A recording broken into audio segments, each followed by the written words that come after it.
person shall not be tried for an offense in respect of an act or omission for which the accused person has previously been acquitted or convicted. H. A declaration that the Senate, in its evaluation of the impeachment proceedings before it, failed to properly assess each of the specified grounds and determine if they collectively or individually constitute gross violation of the Constitution, warranting the removal from office by impeachment of the governor. Hence, the resolution of 21st August 2024 does not meet the threshold for impeachment set out under Article 181, Clause 1 of the Constitution. Hence, the same be and is hereby set aside. An order of Sacho Orai to remove into this Honorable Court and quash the decision and/or resolution of the Senate made on 21st August 2024, resolving to remove the petitioner from office by way of impeachment, an order setting aside Gazette Notice number 10351, Volume C, XX V1, number 130, dated 20th August 2024, published on 21st August 2024, communicating the decision and/or resolution of the Senate to remove the petitioner from office by way of impeachment, and finally K, costs of this petition be provided for. Background. Following the general elections held on 8th of August 2022, the petitioner was duly elected and sworn in as the governor of Meru County. The petitioner has faced a series of impeachment motions by the County Assembly of Meru, with a motion dated 31st July 2024 receiving an affirmative vote by the fifth interested party on 8th August 2024, which was forwarded to the Senate on the 9th August 2024, pursuant to Article 181 of the Constitution, as read together with Section 33 of the County Government Act. The respondent convened a special sitting of the Senate on 14th August 2024 to consider the notice of motion on the establishment of a special committee to investigate the proposed removal of the petitioner from office by way of impeachment. The notice of motion was not passed, and instead, the Senate determined that the matter would be canvassed before the Committee of the Whole House, with the Senate sitting in plenary. On 19th and 20th August 2024, the Senate heard the matter, with the County Assembly and the Governor presenting their respective cases. At the conclusion of hearing, the Senate voted on the matter, and it passed a resolution affirming the decision of the County Assembly and removing the petitioner from office by way of impeachment.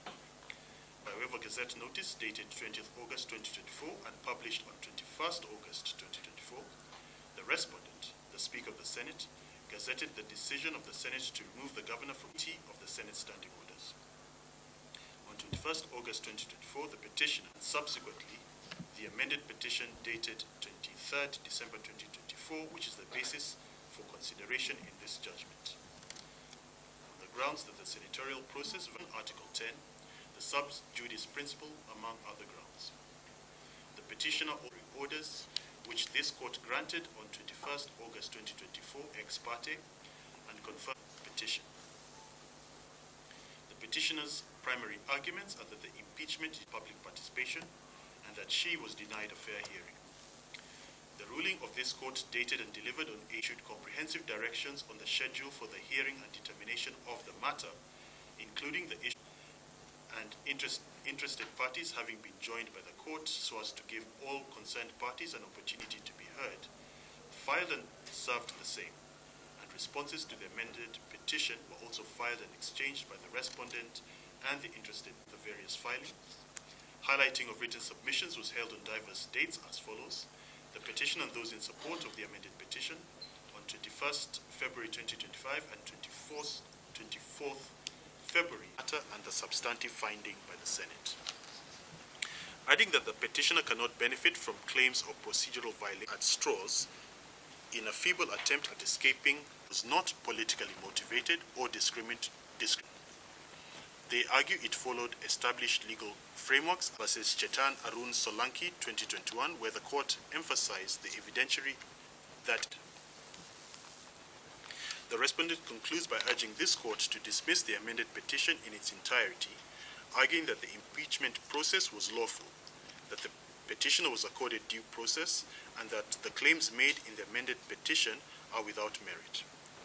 court not to act in substantive merit review of whether the Senate ought to have affirmed or dismissed the charges against the petitioner, but rather only limit itself to whether the law was followed in the process, which the respondent emphatically affirms was the case. The Senate acted within its constitutional and legal rights. Therefore, the order sought by the petitioner should not be granted. The first, second, and seventh, which meant there was no underlying foundation for the reported those of the petitioner and the first and second interested parties in support. The first, second, and seventh interested parties fully associated themselves, argues that the court should uphold the sanctity of impeachment and not affirm a process that was marred by irregularities. The case has become watered down, and the voting on a day that was not gazetted as an official impeachment was invalid due to the alleged violation of her right to a fair hearing during the Senate proceedings, a position supported by the first, second, and seventh interested parties, but strenuously opposed by the respondent and the third, fourth, fifth, and sixth interested parties. The relative positions of each of the parties on this issue were extensively set out earlier in this judgment, and thus there is no need to repeat them here. From those extensive articulations of their relative positions, it is clear that the issue of fair hearing has 5 distinct sub-issues, being A, whether the petitioner was afforded sufficient opportunity to present her case, B, whether the senators were given adequate time and opportunity to consider the matter, C, what is the probative value of the statements both during and after the fact by a section of the senators,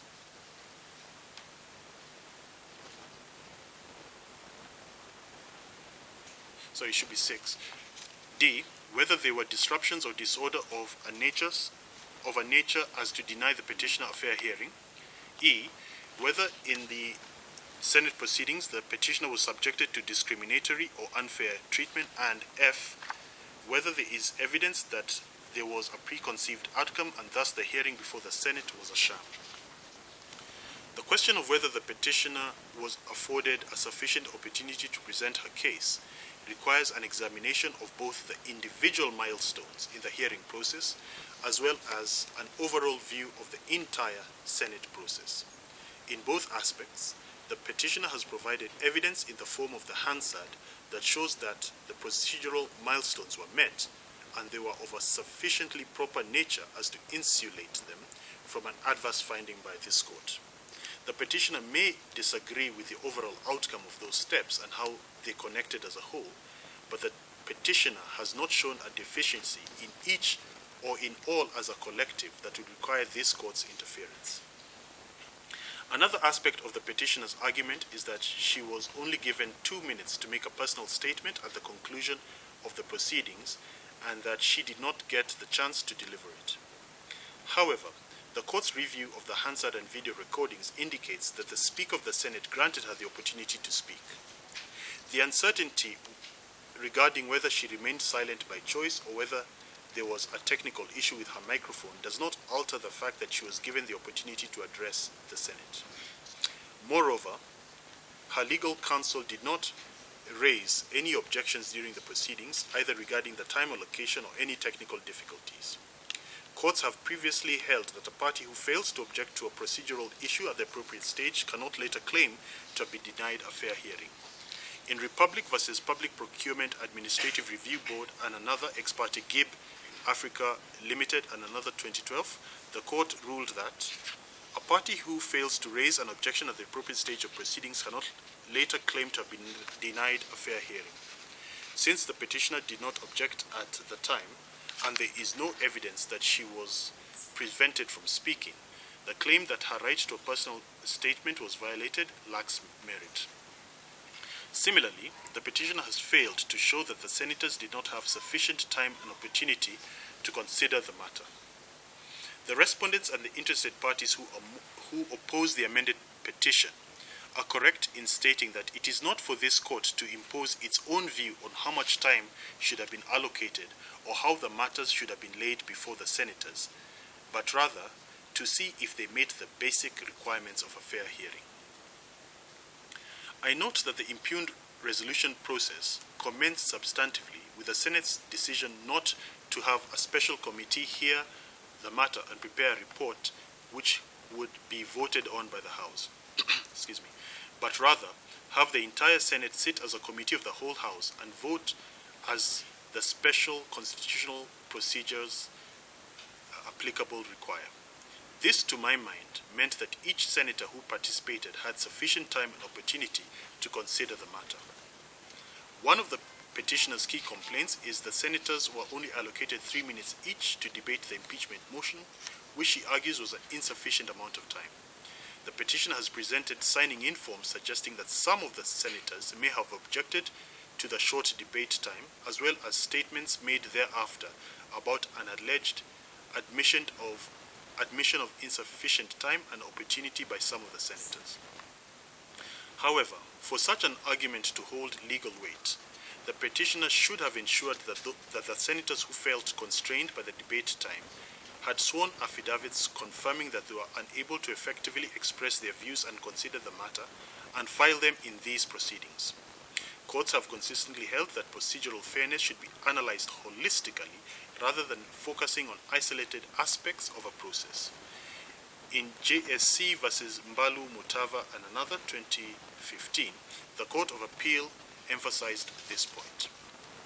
Applying this principle, this court finds that the limited debate time did not compromise the fairness of the proceedings, as the impeachment process did not involve a committee report requiring lengthy deliberations. Additionally, senators had access to the impeachment report beforehand and were given an opportunity to ask questions and deliberate before the proceedings. Therefore, the claim that the short debate time rendered the hearing unfair is not substantiated. The petitioner also argues that the impeachment proceedings were chaotic and disruptive, thereby affecting the fairness of the process. However, an examination of the petitioner's own video evidence, as well as the official Hansard, does not support the claim that the chaos was of such a nature that it negatively impacted the fairness of the hearing. Courts have previously ruled that not every procedural irregularity renders a process unfair. Only those that materially affect the fairness of the proceedings are considered grounds for judicial intervention. In Dry Associates Limited versus Capital Markets Authority and another 2012, the court held that not every procedural irregularity is fatal. Only those that cause substantial prejudice to a party's rights will justify the setting aside of a decision. In this case, the court has determined that while the proceedings may have been politically charged, there was no significant disruption that prevented the petitioner from presenting her case effectively. Therefore, the argument that procedural chaos rendered the hearing unfair is not supported by sufficient evidence. On the penultimate sub-issue, the question of gender discrimination and denial of equal treatment under the law, there can be no denying that, zooming out from the present case, we remain a nation that regrettably has not made the strides towards gender equality and promotion of the participation of women in governance that a nation of our democratic credentials should have made. There can be no denying the fact that despite all our other successes in constitutional implementation and deepening our democracy, the area of fostering inclusivity and diversity in political representation remains one in which we need to do much better as a country. It is difficult for women to successfully demonstrate gender bias and denial of equal protection of the law in the governance arena, because more often than not, these biases and discriminatory treatments are not brought out starkly by those who perpetrate them, but rather they are subtle yet significant actions, decisions, and omissions that create an unequal playing field for women.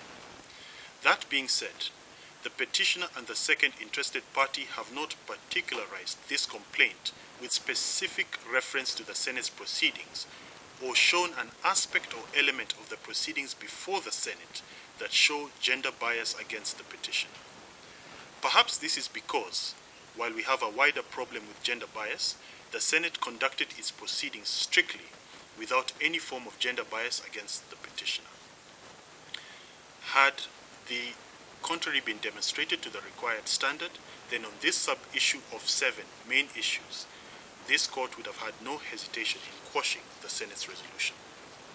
The final claims raised by the petitioner relate to the dating of the Gazette notice and the clerk of the Senate's letter, as well as the speed with which the Senate conducted the impeachment vote. The Senate contends that the Gazette notice and the clerk's letter were both dated 20th August 2024, despite the vote taking place on 21st August 2024, which she argues is a proof of a predetermined decision. Under Section 107 of the Evidence Act, the burden of proof is on the petitioner to establish that these documents indicate a premeditated decision rather than being the result of a typographical or clerical error or even a good faith mistake. The petitioner failed to provide evidence to refute the simpler explanation that the date discrepancy was a minor administrative oversight rather than the much more serious claim of a proof of a rigged or predetermined process. Similarly, the claim that the Senate rushed to conclude the impeachment or sat on non-gazetted days has not met the required threshold, as there is no requirement that the impeachment proceedings must last a specific duration. Courts have previously held that the expedited process is not inherently unconstitutional unless it is demonstrated that it deprived a party of an opportunity to be heard. In Republic versus Speaker of Nairobi City County Assembly and another ex parte Evans Kidero, 2017, the court held that an expedited process is not inherently unconstitutional unless it is shown that it deprived a party of an opportunity to be heard. The petitioner has not demonstrated how the Senate's action of expediting the hearing and determination of the matter before it deprived her of an opportunity to be heard or was indicative of a preconceived outcome.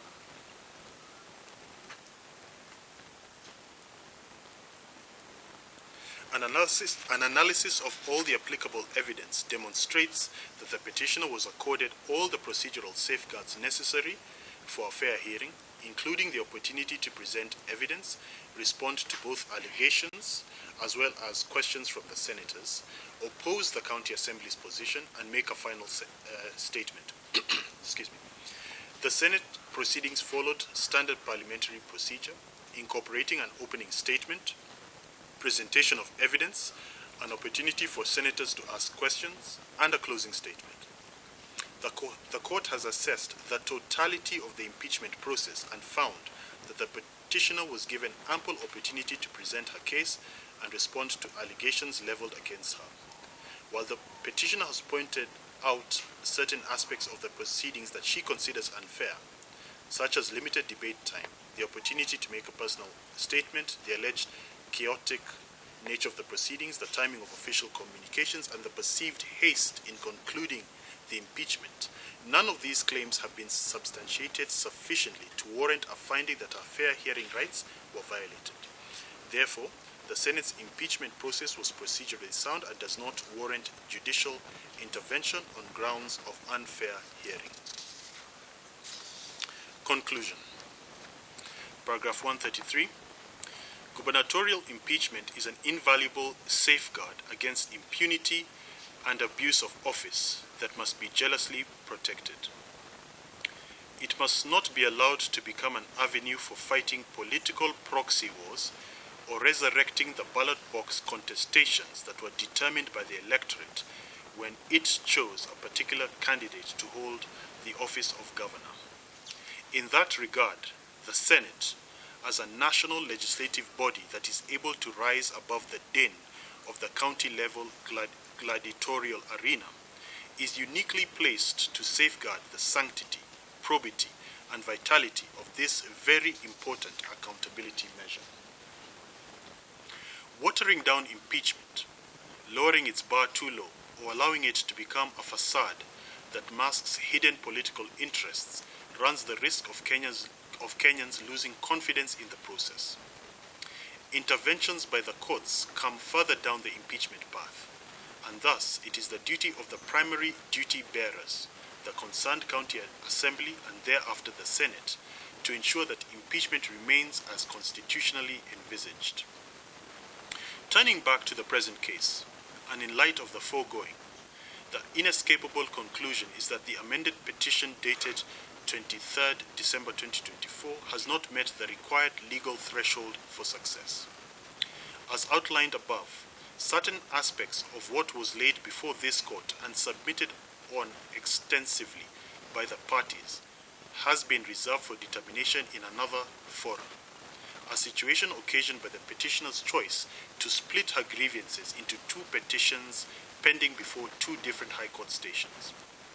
What this court could safely determine without falling into sub judice was insufficiently articulated for finding in favor of the petitioner. While ordinarily course would follow the event, in the circumstances of this matter, I am satisfied that it is fit, just, and proper that each party bears its own costs. Before I rest my quill by penning the disposition and final orders, I must thank the learned counsel for the parties in this matter for their industry, adherence to strict and short timelines, and the professional courtesy they extended each other. The breadth of their written submissions and the manner in which they ably highlighted those submissions orally made this court's task of judgment writing a lot easier. I would also like to thank the parties for maintaining decorum while attending court sessions, despite this being a highly emotive and charged matter. Disposition and final orders. Consequently, and for the following reasons, this court finds and determines that A. The amended petition dated 23rd December 2024, which is the subject of the proceedings herein, is found to be without merit and is dismissed accordingly. B. The Gazette Notice number 10351, volume CXXV1, number 130, dated 20th August, published on 21st August 2024, and issued by the respondent communicating the decision and or resolution of the Senate to remove the petitioner from office as the governor of Meru County by way of impeachment is affirmed for the purposes of these proceedings. C. Consequent to A and B above, the subsequent constitutional and statutory actions are free to take place as per the applicable timelines. And D. Each party shall bear their own costs. Dated, signed, and delivered in open court on this 14th day of March, 2025.